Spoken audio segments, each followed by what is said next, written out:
artikan caang atau terang. Nah, kalau caang, terang, itu pasti ada kaitannya dengan cahaya, bukan? Ada kaitan dengan cahaya. Lalu kenapa kata padang ini banyak dipakai? Padang mahsyar. Dipakai juga kata padang.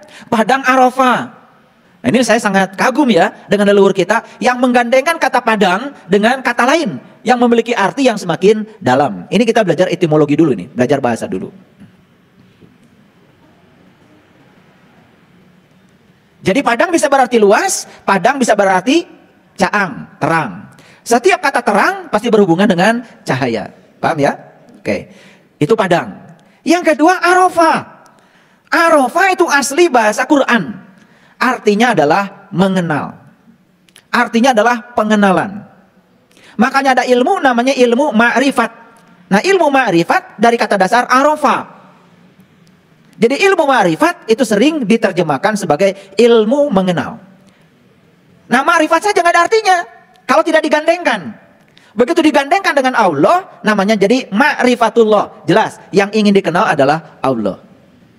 Jadi sebenarnya kata ma'rifat itu nggak punya arti apa-apa kalau belum digandengkan dengan objeknya. Begitu orang mengatakan ma'rifatullah, yang mau dikenal adalah Allah. Ma'rifatul Rasul, yang mau dikenal adalah Rasul. Ma'rifatul alam, yang mau dikenal adalah alam. Ma'rifatul nas, yang mau dikenal adalah diri. Tergantung kita mau memakrifati atau mengarafi, ya, atau mengenali apa. Tergantung. Nah, makanya banyak orang yang salah paham. Begitu mengatakan ma'rifat, oh itu namanya ilmu mengenal Tuhan. Tidak, kalau belum digandengkan dengan objeknya. Kalau sudah digandengkan dengan objeknya jadi ma'rifatullah, berarti ilmu mengenal Tuhan. Jadi kata dasarnya sebetulnya adalah Arafah. Arafah itu artinya adalah mengenal. Nah, kata Arafah ini yang paling dasar saya temukan di sebuah diskusi. Jadi ada sebuah diskusi yang berbunyi seperti ini. Jadi hadis kursi itu hadis yang langsung dari Allah, tetapi diturunkan kepada para suci, para rasul. Nah, itu bukan dari mulutnya para rasul, langsung dari Allah. Maka nilainya hadis kursi itu mendekati nilainya ayat-ayat Al-Quran atau ayat-ayat kitab suci. Sehingga kalau berbicara hadis kursi biasanya secara hukum memiliki kekuatan yang lebih dari sekedar hadis yang biasa. Nah, dalam sebuah hadis kursi Allah berfirman. Nah, ini kalau hadis kursi itu Allah berfirman, tapi kalau hadis biasa Rasulullah bersabda. Beda ya. Hadis kursi itu Allah berfirman. Nah, dalam sebuah hadis kursi Allah berfirman, firmannya seperti ini, kuntu kanzan mahfian wa ahbabtu an u'rifa. Nah, ada kata Arafah lagi di situ. Kuntu kanzan mahfian wa ahbabtu an u'rifa fa khalaqtu khalqan. Aku adalah suatu perbendaharaan yang tersembunyi. Aku ingin agar aku dikenali, maka aku ciptakan ciptaan agar dengan ciptaan kalian mengenal aku. Jadi sebetulnya Allah Subhanahu wa taala menciptakan alam semesta ini cuma satu tujuan, karena beliau ingin dikenal. Nah, kata ingin dalam bahasa hadis kursi digunakan wa ahbabtu. Ahbab itu artinya cinta sebetulnya. Cinta itu rindu sebetulnya. Jadi kalau diterjemahkan lebih dasar lagi, Allah menciptakan alam semesta ini karena rindu untuk dikenal. Rindu untuk dikenal, bukan sekedar ingin. Rindu. Nah, beda rindu dengan ingin. Karena kata yang dipakai adalah wa ahbabtu. Rindu untuk dikenal. Jadi sekarang kita tahu bahwa alam semesta ini tercipta cuma satu tujuan, karena Allah ingin dikenal. Nah, dari semua bagian alam semesta ada namanya manusia. Berarti kalau begitu Allah menciptakan manusia pun satu tujuannya, karena dengan menciptakan manusia Allah ingin dikenal. Paham ya? Nah, sangat masuk akal. Karena apa? Allah mengatakan aku meliputi seluruh ciptaanku. Sebagian dari ciptaannya Allah adalah manusia. Berarti manusia diliputi Allah enggak? Manusia diliputi Allah enggak? Nah, kalau manusia diliputi oleh Allah, berarti manusia ini bisa mengenal Allah karena dia meliputi manusia. Masuk akal? Masuk akal? Oke, lanjutkan. Kalau masuk akal. Makanya Allah ngasih warta di dalam kitab suci. Warta dari Allah dinyatakan dalam banyak ayat. Salah satunya Allah mengatakan, "Wa idza sa'alaka ibadi anni fa inni qarib." Jika ada umatmu yang bertanya tentang aku, kata Allah, katakanlah, aku qarib, aku dekat. Qarib itu bukan sekedar dekat, sangat dekat. Jadi aneh kalau ada orang ditanya, apa sih tujuan Anda beribadah?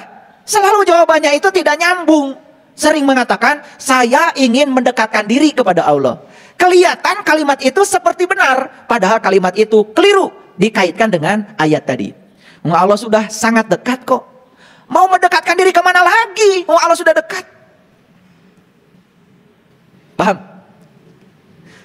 Makanya karena Allah sudah dekat, tidak perlu mendekatkan diri lagi kepada Allah. Yang diperlukan oleh kita adalah mengenalnya. Masa sedekat itu kita nggak kenal? Gitu harusnya. Ini perhatikan ya. Kalau dengarkan ceramah saya, jangan ditelan mentah-mentah. Kunyah-kunyah dulu. Kunyah-kunyah dulu sebelum ditelan. Jangan telan mentah-mentah. Karena kalau ditelan mentah-mentah, kabereyan. Ya, itu bahasa Inggrisnya kabereyan. Kesedek, itu ya. Awas, hati-hati. Ilmunya bagus, makanannya bagus. Kalau nggak ditelan, nggak dikunyah-kunyah, ditelan mentah-mentah, kesedek. Bahaya, itu bisa menimbulkan kematian. Makanya kunyah-kunyah dulu, ya. Pelan-pelan ngajinya. Ini ngajinya dengan pendekatan saintifik. Jadi saya coba jelaskan logikanya, saya jelaskan ayatnya, kita pahami pelan-pelan, lalu kita bisa mengambil intisarinya. Perhatikan ya, kalau ngaji itu harus ada isi. Harus ada isi. Dan harus jadi nutrisi. Awas. Ngaji itu bukan mengumpulkan sejumlah informasi baru. Buat apa?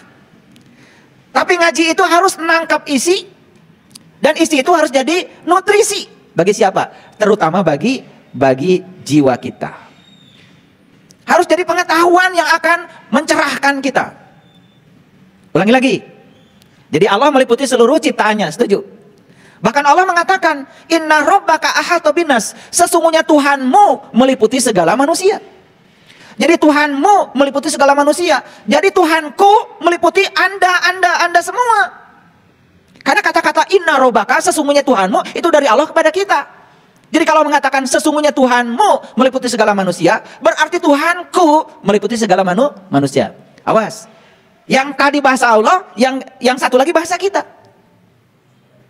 Jadi kalau Allah bilang Tuhanmu meliputi segala manusia, berarti kalau kita ingin bicara dari bahasa kita, Tuhanku meliputi segala manusia. Ingat, Tuhanku itu bukan hanya tinggal dalam diriku. Jadi Tuhanku itu meliputi semua tubuh. Kalau Tuhanku meliputi semua tubuh, berarti semua manusia di semesta ini adalah saudara.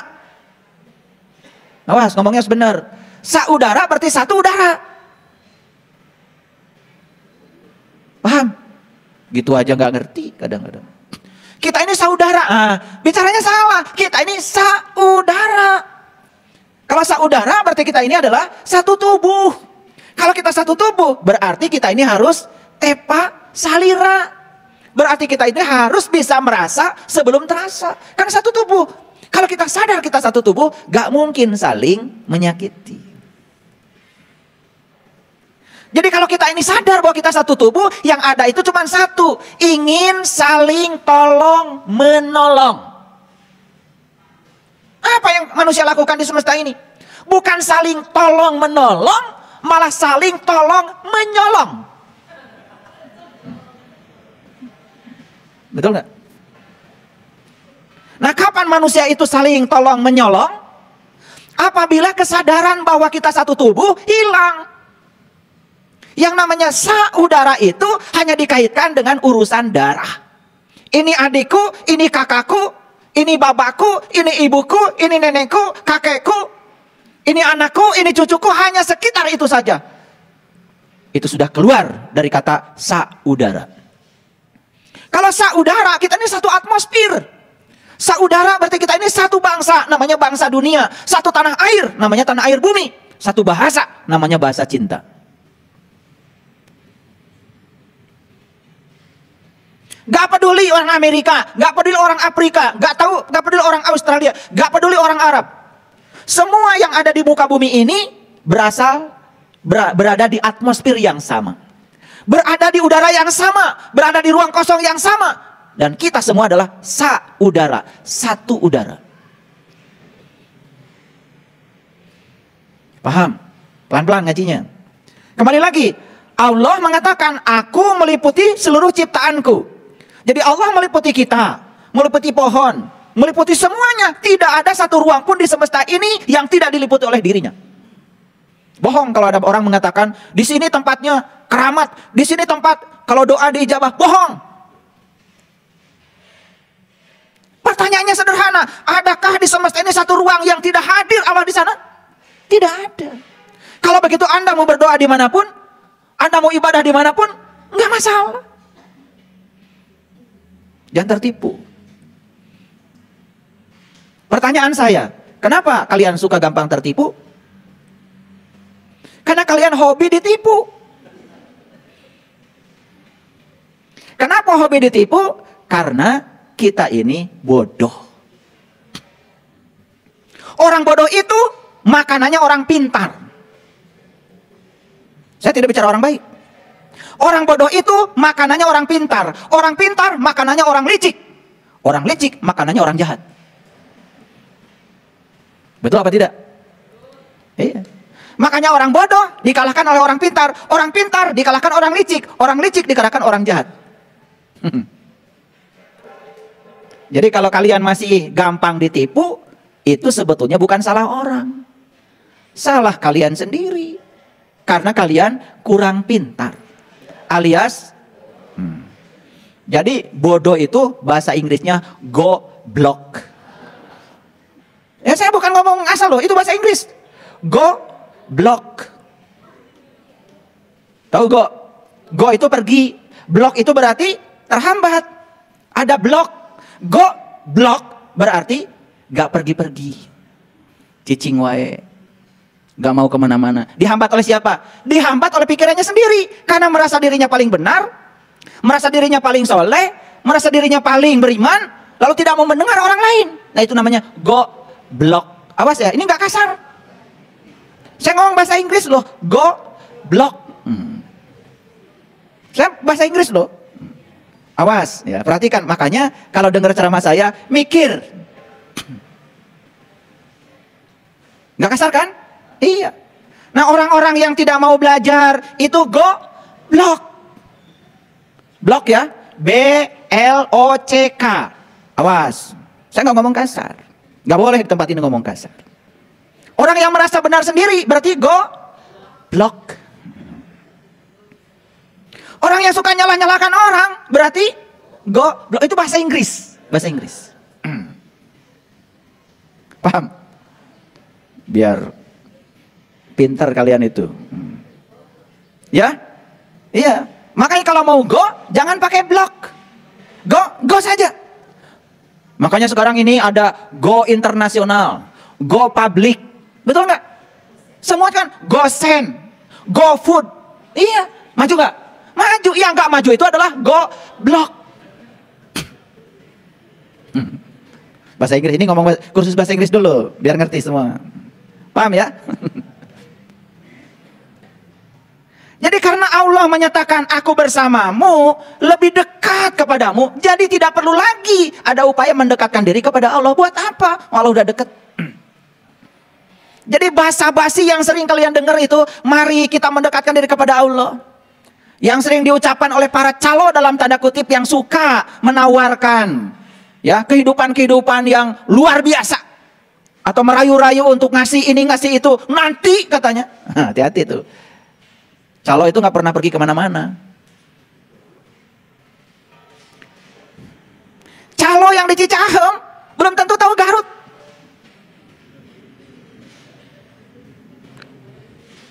Walaupun dia bilang Garut, belum tentu. Gua mana nanti cari ke Garut. Namanya calo itu cuma nawarin aja, tapi dia belum pernah membuktikan dan mengalami. Namanya juga calo. Paham? Awas. Kalau belajar kebenaran jangan sama calo.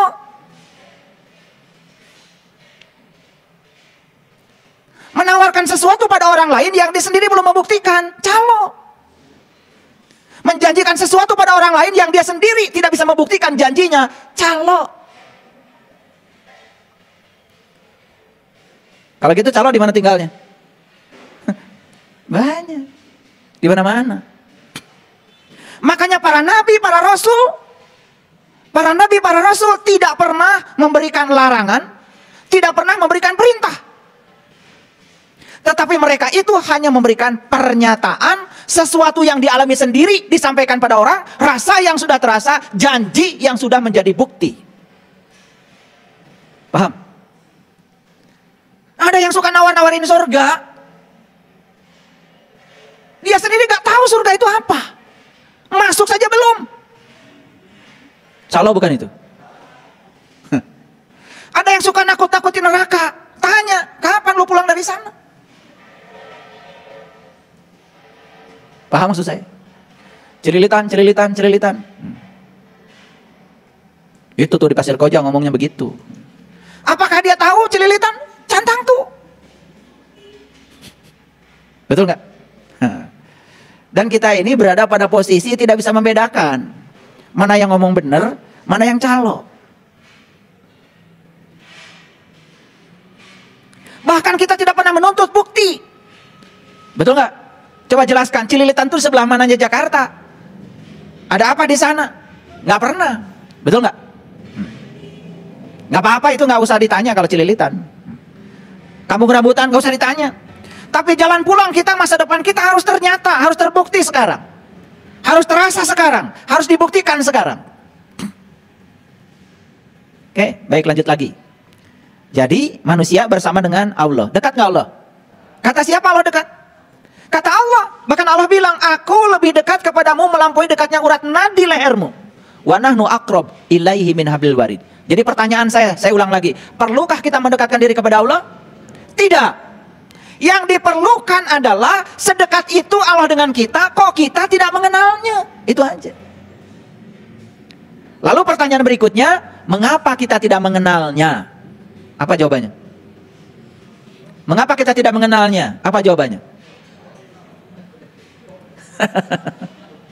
Mengapa kita tidak mengenalnya? Satu, karena kita selama ini tidak pernah mencari.